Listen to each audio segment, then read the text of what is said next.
Hello guys, good morning guys. Nandito ako sa Linwood ngayon. And I'm going to my client. I'm working as a caregiver. And I have a Filipino client. And my schedule for him is every Tuesday and Thursday. So, nandito tayo, naglalakad papunta sa bahay nila kasi malapit lang ito.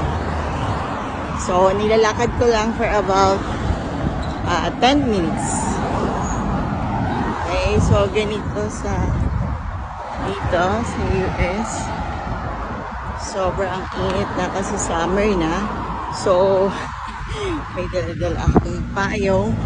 Ako lang yung nagpapayong dito. Lahat sila may car. And then, madalang di naglalakad dito.